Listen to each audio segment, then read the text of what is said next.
तो आज हम तीसरा चैप्टर शुरू करेंगे इकोनॉमिक्स का, समष्टि अर्थशास्त्र का।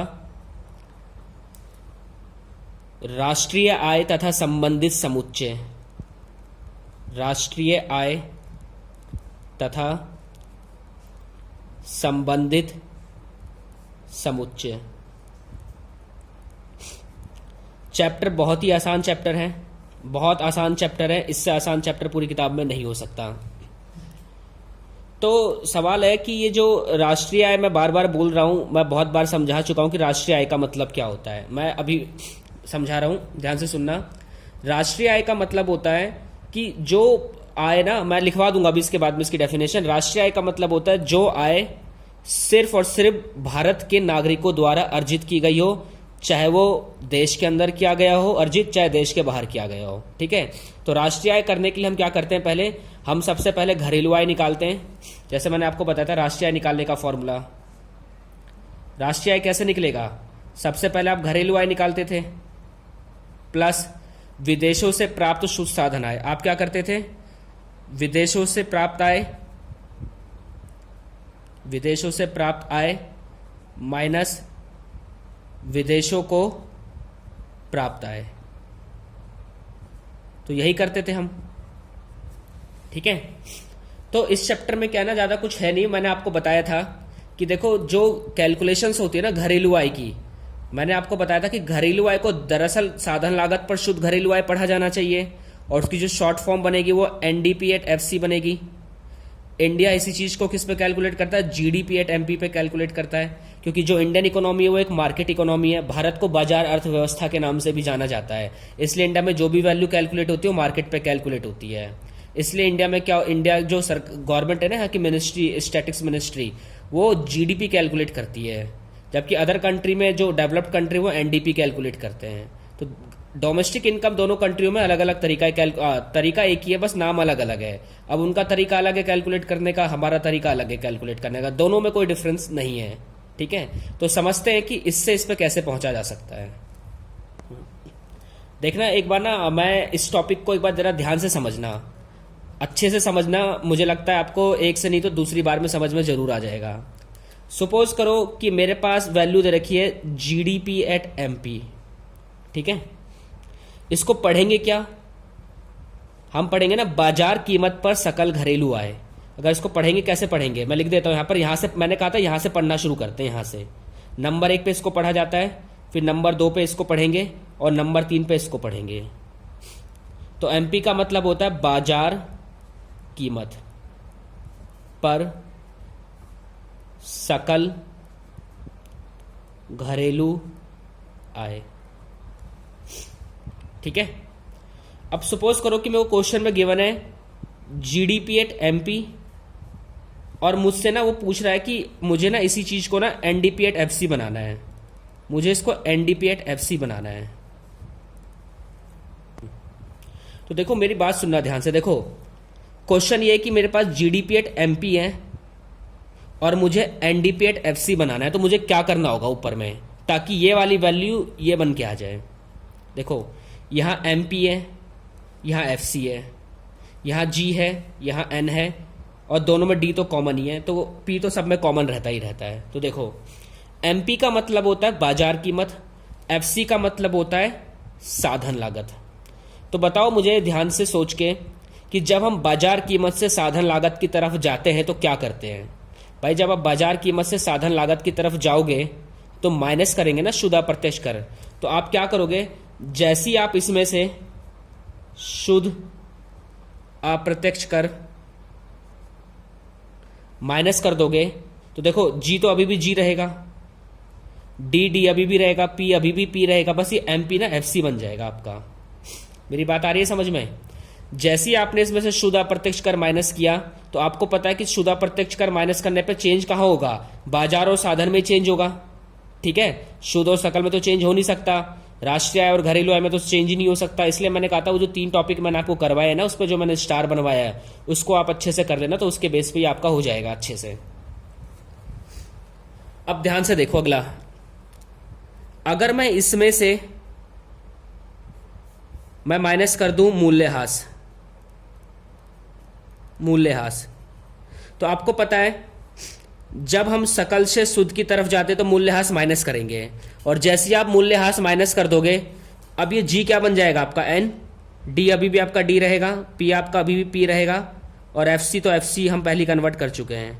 तो आ गई आपकी ultimately value N D P at equal to F C. तो ये तरीका है आपका इस तरह से कन्वर्ट करने का।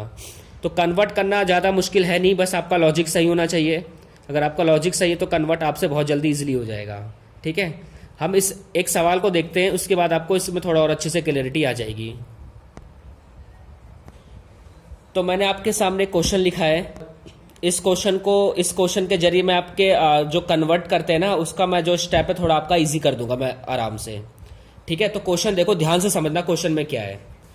क्वेश्चन में आपसे पूछा गया है कि आपको ना एनडीपी एट एफसी कैलकुलेट करना है, यानी अगर इसको पढ़ा जाए तो कैसे पढ़ेंगे हम, साधन लागत पर शुद्ध घरेलू आय। ठीक है, आपको ये कैलकुलेट करना है, और आपके सामने कुछ इंफॉर्मेशन है। जीएनपी एट एमपी है 8,000 रुपये, यानी बाजार कीमत पर सकल राष्ट्रीय आय, मूल्यह्रास है, विदेशों से प्राप्त शुद्ध साधन आय 300, और शुद्ध अप्रत्यक्ष कर 700 है। अब सवाल उठता है कि क्वेश्चन स्टार्ट कहाँ से करेंगे। देखो, स्टार्ट कहाँ से करना, मैं आपको एक तरीका बताता हूँ स्टार्ट करने का, जो कभी गलत नहीं होगा आपका। देखो, आपको तो ये पूछ रहा है ना, ये इसमें तो कुछ छेड़छाड़ करना ही नहीं है, ये तो पूछ रहा है, इसमें क्या छेड़छाड़ करोगे आप। जो इन्फॉर्मेशन गिवन है ना आपके पास, उसका यूज करके आपको ये बता देना है कैसे भी करके। देखो, हमारे सामने इन्फॉर्मेशन क्या गिवन है,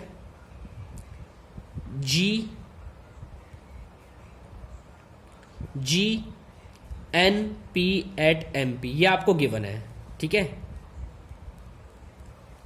अगर मैं कैसे भी करके इसको एफ सी बना दूं, और इसको मैं कैसे भी करके एन बना दूं, और इसको मैं कैसे भी करके डी बना दूं, तो मेरा काम आसान हो जाएगा, और बहुत आसान हो जाएगा, और मेरा आंसर आ जाएगा। ठीक है, तो मैंने कहा है आपको, मैं अभी भी बोल रहा हूं कि नंबर 1 पे इसको चेंज करना होता है, नंबर 2 पे इसको चेंज करो, और नंबर 3 पे इसको चेंज करो। ठीक है, अगर कोई बच्चा पहले इसको चेंज कर रहा है, बाद में इसको चेंज कर रहा है, आंसर उसका तब भी आ जाएगा सही, लेकिन जब कल को क्वेश्चन कॉम्प्लिकेटेड होगा ना, तो उसका आंसर गलत हो सकता है। इसलिए आपको करना क्या है कि यहां से स्टार्टिंग से आपको चेंज करना होगा। ठीक है, तो मेरे साथ साथ देखना मैं कैसे कैसे चेंज करता हूं। देखो,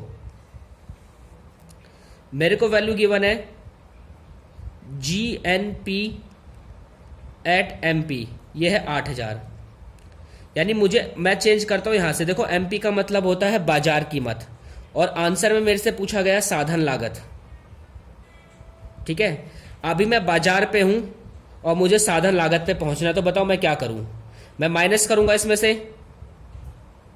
शुद्ध अप्रत्यक्ष कर।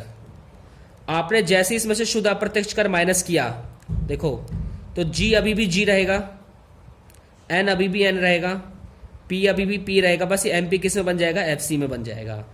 8,000 माइनस शुद्ध अप्रत्यक्ष कर कितना है, 700।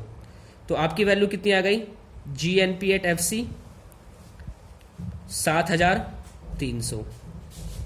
ठीक है, अगला स्टेप क्या है, कैसे भी करके इस जी को ना मुझे एन बनाना है। देखो, आपको क्या करना है, सिस्टमैटिक ढंग से आपको क्या करना है, चेंज करना है। जी का मतलब है यहां पर सकल, आपको सकल से शुद्ध की तरफ जाना है। तो जब आप सकल से शुद्ध की तरफ जाओगे तो क्या करोगे आप, अगले स्टेप में माइनस करोगे मूल्यह्रास।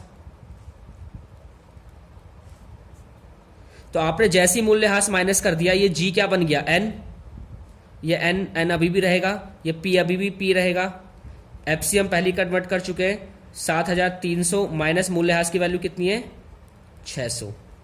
ठीक है, तो आपकी वैल्यू आ जाएगी N N P at F C 6700। बताओ यहां तक आया कि नहीं आया समझ में। मैं एक बार दोबारा समझा देता हूं। देखो, जब कभी सवाल में जो चीज आपसे पूछे ना, तो आपको क्या करना है, उसमें तो कुछ नहीं करना छेड़छाड़, जो तो वो तो पूछ ही रहा है, लेकिन जो क्वेश्चन में आपको इन्फॉर्मेशन गिवन है ना, उसका यूज करना है आपको, और उसका कैसे भी यूज करके लॉजिक लगा के इसको बस इसमें कन्वर्ट करना है। तो मैंने बताया था, अगर आप इसको सबसे पहले चेंज करो, फिर इसको चेंज करो, और फिर इसको चेंज कर दो, तो आपका आंसर आ जाएगा। ठीक है, तो अभी हम कहां पर है, एनएनपी एट एफसी पे हम पहुंच चुके हैं। ठीक है, यानी एनएनपी एट एफसी मेरा आ रहा था 6,300। अगला स्टेप क्या है कि मुझे ना यहाँ पर एन है और क्वेश्चन में मुझे वहां पर डी पूछ रहा है, वो ये यहाँ पर डी पूछ रहा है। डी का मतलब घरेलू आय, और अभी मैं राष्ट्रीय आय पे हूं। तो मैंने आपको बताया था जब मैं राष्ट्रीय आय से घरेलू आय की तरफ जाऊंगा तो क्या करूंगा, माइनस विदेशों से प्राप्त शुद्ध साधन आय। ठीक है, तो NNP एट FC 6,300 माइनस विदेशों से प्राप्त शुद्ध साधन आय कितनी है, 300।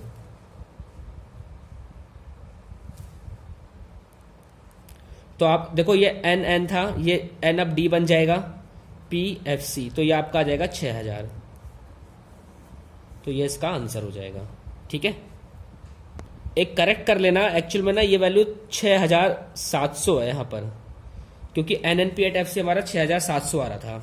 ठीक है, तो 6,700 में से अगर हमारा 300 जाएगा तो 6,400 आएगा। ये हमारा स्टैंडर्ड आंसर था। ठीक है, मैं एक क्वेश्चन होमवर्क के लिए दे रहा हूं, आप इस क्वेश्चन को जरूर बनाना ताकि आपको समझ में आ जाएगा। नहीं आएगा तो मुझे बता देना, मेरे पास बहुत सारे तरीके समझाने के हैं। ये मुझे सबसे इजी तरीका लगा, अगर नहीं आए तो मेरे पास और भी तरीके, मैं दूसरे तरीके से ट्राई करूंगा बिना होमवर्क। तो ये मैंने कुछ होमवर्क दिया है, सेम क्वेश्चन की तरह मैंने दिया है। आपको NDP एट FC कैलकुलेट करना है, GNP एट MP आपको गिवन है। ठीक है, आपको कन्वर्ट सही तरीके से करना है, बिल्कुल कन्वर्ट। इन्फॉर्मेशन रेलिवेंट इन्फॉर्मेशन आपको गिवन है, आर्थिक सहायता गिवन है, मूल्यह्रास गिवन है, विदेशों से प्राप्त शुद्ध साधन आय गिवन है, अप्रत्यक्ष कर गिवन है। तो ध्यान से करना इस क्वेश्चन को, इसका जो भी आंसर आए ना तो एक बार मुझे बता देना। ठीक है, उसके बाद ही हम आगे बढ़ेंगे इसके बाद राष्ट्रीय आय में।